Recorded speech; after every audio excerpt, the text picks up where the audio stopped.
Your mind is doing it again. You didn't decide to think about that. It just started, and now you can't stop it. You'll be in the middle of something ordinary, washing dishes, sitting in traffic, trying to fall asleep, and a thought arrives that you didn't invite. Maybe it's something you said 3 years ago that still makes you wince. Maybe it's a worry about tomorrow that you've already thought through 100 times. Maybe it's just noise, but it keeps going.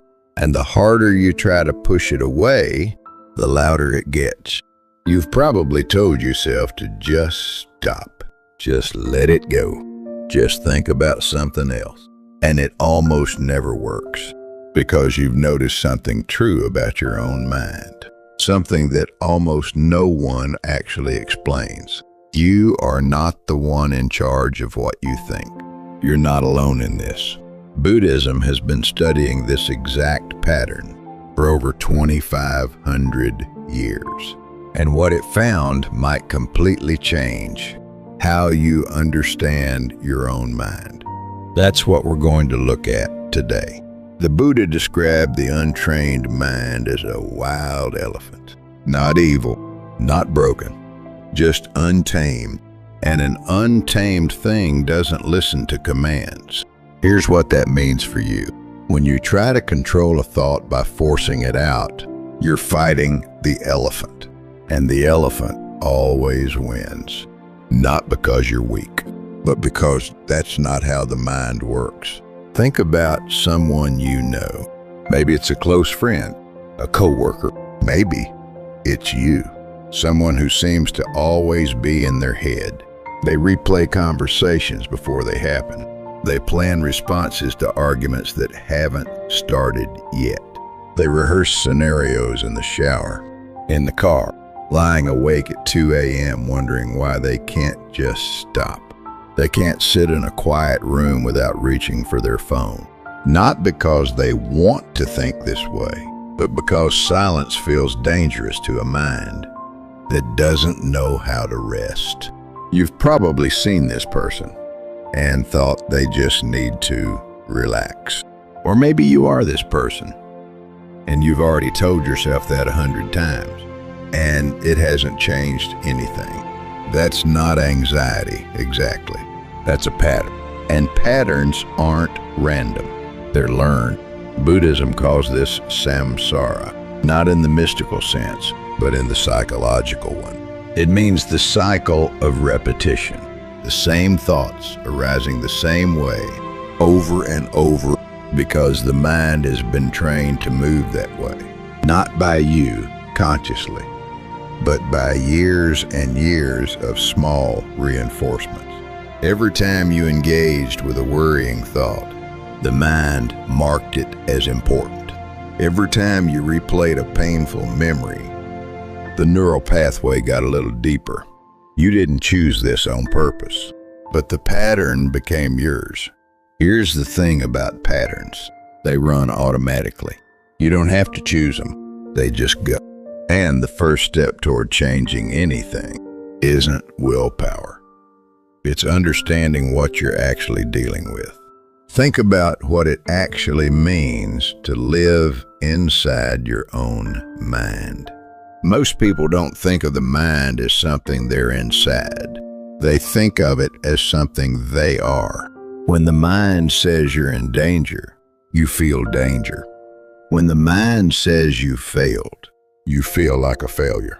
When the mind says this will never change, it feels like fact. But Buddhist wisdom makes a distinction that most of us were never taught. There is the mind, and there is awareness of the mind. And those are not the same thing. The mind generates. That's its nature. That's what it does. It processes, it predicts, it protects. And remember, it's running constantly.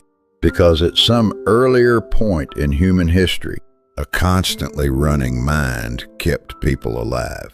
But you're not in that environment anymore. Your mind doesn't know that.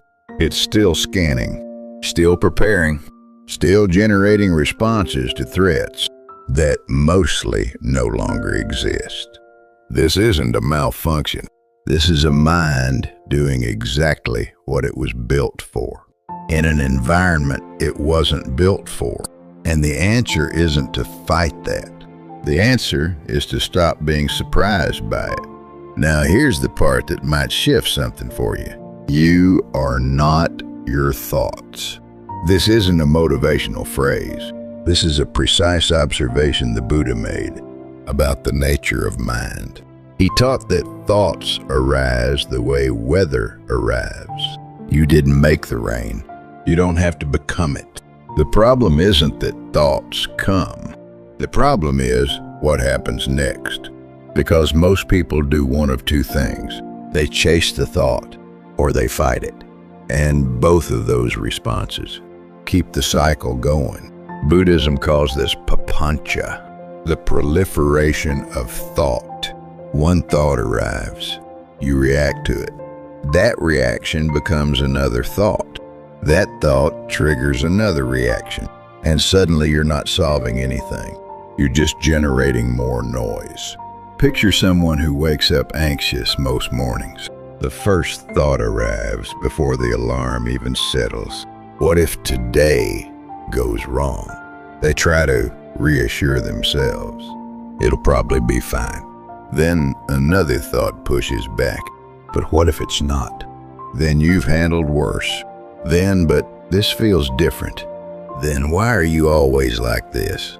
Then, okay, just stop thinking about it. Then why can't you stop thinking? 15 minutes later, they're exhausted. And they haven't even gotten out of bed. Not because anything bad happened, but because the mind started generating and they followed every single thread. That's not weakness, that's papancha. And almost everyone who has ever lain awake with a busy mind knows exactly how this goes. So if you can't stop thoughts from coming, what can you actually do? Here's where Buddhism offers something genuinely different, and it's not what most people expect. The first step isn't control, it's recognition. There's a practice called sati, which we translate as mindfulness. But it's a specific kind of mindfulness, not relaxing, not positive thinking, just noticing. The moment you recognize a thought as a thought, not truth, not fact, not you, you've already created a small space between you and it. Not much space, sometimes just a breath. But that breath changes everything. The Buddha said, in seeing, just see. In hearing, just hear. In thinking, just know you are thinking. That's the whole instruction. Not stop thinking. Just know that you're doing it. Think about what that actually means in practice. Most people are inside their thoughts without realizing it. You don't notice the thought. You live in it. You become the story the thought is telling. You are the worry, not the one watching the worry. But the moment you see the thought from the outside, even for just 1 second, you're no longer fully inside it. You've created a small gap. And in that gap, there's a version of you. That isn't the thought. That's the witness.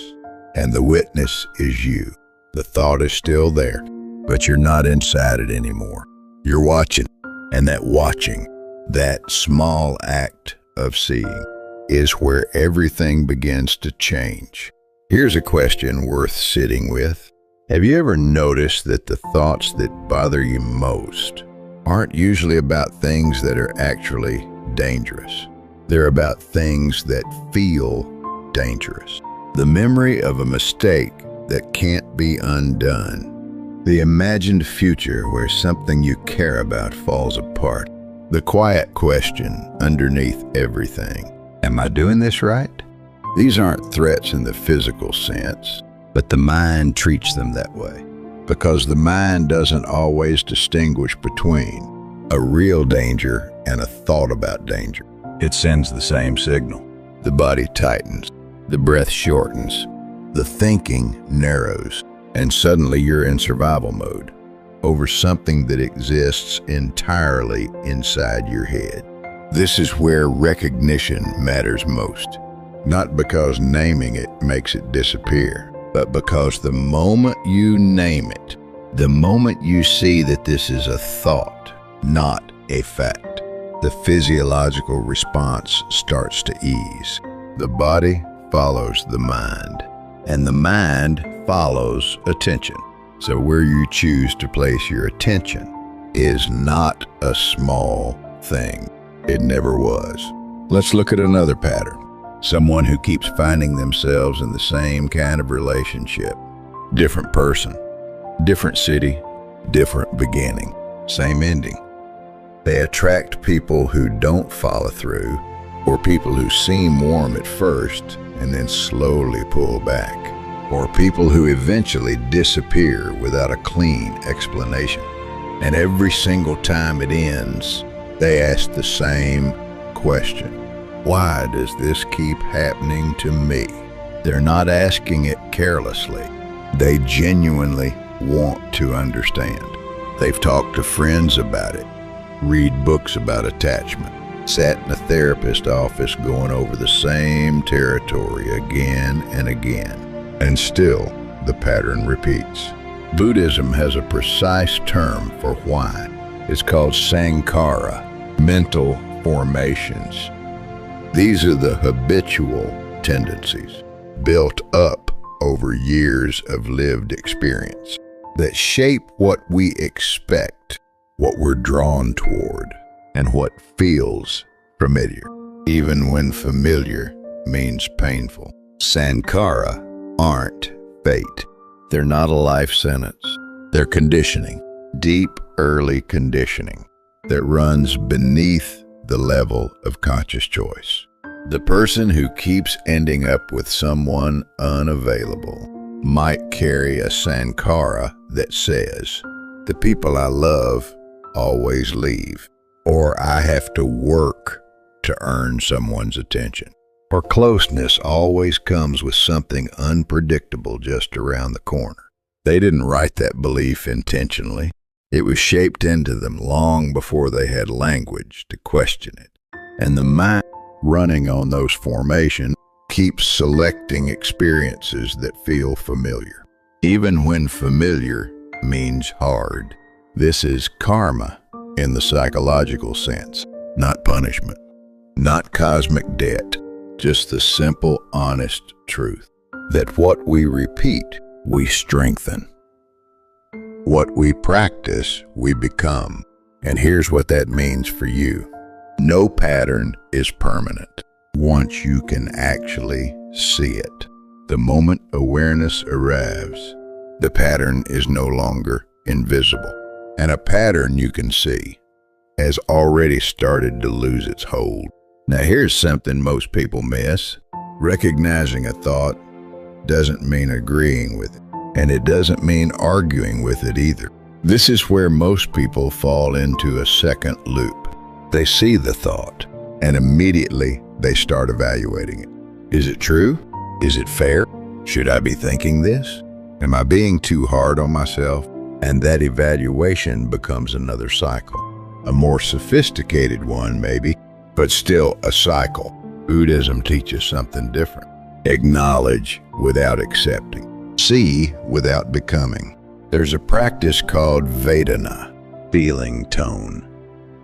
Every experience, including every thought, arrives with a basic charge. Pleasant, unpleasant, neutral. Most people react immediately to that charge without ever consciously noticing it. A thought feels threatening. They brace before they've even understood what it's actually saying. A thought feels comforting. They cling to it long past the moment it was useful. Vedana recognition means pausing, just long enough to notice. This thought feels unpleasant, and that feeling is creating an urge to react. And then you don't react to it, not suppressing, not fighting, not talking yourself out of it. just letting the charge move through before you decide what to do with it. Think about a wave. If you brace against it, it knocks you over. If you swim toward it, you get pulled under. But if you float, the wave passes through. That's not passivity. That's a skill, and it's one of the most useful skills a mind like yours can learn. Here's what that looks like in a real, ordinary moment. Someone receives a short, clipped message from a close friend. 2 words, "We need to talk." First thought, something is wrong. Second thought, are they upset with me? Third thought, what did I do? And the spiral begins, retracing every recent conversation, cataloging anything that might have landed wrong, running through possible outcomes one by one. But with Vedana awareness, the pause looks like this. You're having a thought that something is wrong. That thought feels threatening. You can feel the urge to spiral pulling at you, and you're going to let that urge settle before you respond. They set the phone down, take a walk, drink a glass of water, come back, and when their friend calls later, the conversation is about something completely ordinary, a favor they needed to ask, a plan that needed coordinating. The spiral never needed to happen, and the person who paused spared themselves hours of completely manufactured suffering. That's not a small thing. That's the whole practice, compressed into one ordinary afternoon. Now let's talk about a pattern that's even harder to see. There's a kind of thinking that feels productive but isn't. It circles without landing. It analyzes without arriving. It plans without deciding. And it looks responsible from the outside because it looks like effort. Buddhism calls this moha in its subtler forms, often translated as delusion, not in the dramatic sense, but in the quiet, foggy sense, the kind that makes you feel like you're working on something, when you're actually just moving in the same loop. Picture someone trying to decide whether to leave a job they've outgrown. They make a pros and cons list on a Sunday afternoon. Then they question whether they made the list correctly. Then they think about what their mother would say. Then they research average salary ranges in their field. Then they read 3 different forums about career changes at their age. Then they call a friend and walk through everything again. Then they go to bed unresolved. Then they wake up Monday and the loop begins fresh. Weeks pass. Nothing changes. Not because they're incapable of deciding, because the mind learned early to use thinking as a substitute for feeling, and the feeling underneath the question. The fear, the grief, the want is exactly what the whole loop is designed to keep at a distance. Maybe it's fear of failing at something new. Maybe it's grief about the years already given to something they've outgrown. Maybe it's the terrifying possibility that they already know what they want and have known for a long time. Buddhism doesn't say to feel everything blindly. It says stop using thought to avoid what's already here, because the thing you keep circling around is usually the thing that's driving the circle. There's one more pattern worth naming. The mind that can't stop thinking often isn't trying to solve a problem. It's trying to feel safe. And this is one of the most important things Buddhist psychology clarifies. Thinking, for many people, is a form of control. If you can think through every possibility, you won't be caught off guard. If you can anticipate what might go wrong, you can prepare for it. If you can replay what happened and figure out where you went wrong, maybe you can prevent it from happening again. The mind is trying to protect you. It really is. It's just using a strategy that makes you more tired without actually making you safer. There's a term in Buddhist teaching, upadana, usually translated as clinging or attachment. But in the context of the mind, it describes the way we grip onto thoughts, not because we like them, but because letting them go feels like losing control. Releasing a worry feels irresponsible. Stopping the replay feels like you're not taking it seriously. Moving on from a hard memory feels like betrayal. But clinging to a thought doesn't make the thing it's about more manageable. It just keeps you in contact with the pain longer than necessary. Buddhism doesn't tell you to stop caring. It invites you to care without clenching, to be concerned without circling, to hold something lightly instead of holding it in a grip that exhausts you and changes nothing. Think about what it feels like to hold something very tightly. Your hand gets tired. Your grip weakens. What you were trying to hold starts to slip anyway. Now think about holding something gently. You can feel what's in your hand. You're aware of it, but your energy isn't all going into the holding. That's the difference. Not detachment, not indifference, just not clenching. And that small shift from gripping to holding is available in any moment. You remember to make it. Here's something worth sitting with for a moment. There's a reason it's called practice, not achievement, not mastery, not completion, practice. Because none of this becomes permanent.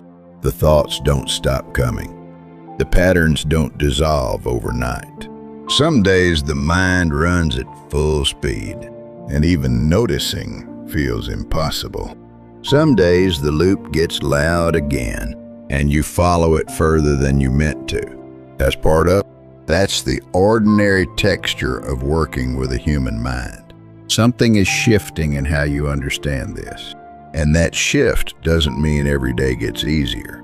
It means your relationship with the hard days starts to change. There's also something Buddhism says about what gets in the way of this. It's called mana, sometimes translated as conceit. But in the psychological sense, it's subtler. It's the belief that you, specifically, should be able to handle this differently. That other people might struggle with their thoughts, but you should have figured this out by now. It sounds like, I know better than this. Why can't I just stop? Why isn't this working? And that belief that you should be different from what you are is one of the most exhausting things a person can carry. Buddhism doesn't offer an escape from being human. It offers a way of being human that causes less suffering. Part of that is letting go of the expectation that your mind should behave in a way no human mind ever has. And that's where self-compassion comes in. Buddhism's concept of metta, loving kindness, isn't only meant for other people. It includes you. It includes the version of you that followed the loop again, the version of you that couldn't sleep, the version of you that lost an hour to a worry that turned out to be nothing. That person isn't failing at Buddhism. That person is learning what every practitioner learns. This is patient work. It's not linear, and kindness toward yourself in the difficult moments isn't weakness. It's part of the practice. And that kindness, practiced consistently, becomes its own kind of clarity. Some days it just means saying to yourself, this is hard, and I'm still here. That's enough. The Buddha said, the mind is everything. What you think, you become. Not because your thoughts have magical power, but because the mind you practice is the mind you live with. And the mind you've been using has been doing its best with the patterns it was given. That's not something to fight. That's something to understand. Because understanding is already a different relationship. Here's where all of this lands. You can't stop thoughts from arising, but you were never supposed to. Control was never the right goal. Recognition is. Returning is. Seeing without becoming is. The thoughts will come. Some will be loud. Some will feel more true than they are. Some will replay things you wish you could forget. Some will build futures out of fears that haven't happened and probably won't. But you don't have to follow everyone. You don't have to fight everyone. You can just see it, name it, let the charge settle, and come back. That's the whole practice.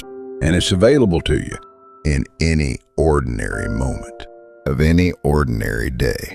No perfect mental state required. No special conditions. No silence necessary. Just this. Just now. Just the breath you're taking right now. And the small, steady act of returning. If this way of understanding the mind feels useful to you, the next video is already waiting. This is what we keep exploring. The patterns that shape how you think, how you respond, and how you move through the world, through the lens of Buddhist psychology. Subscribe if you want to stay in that conversation. See you there.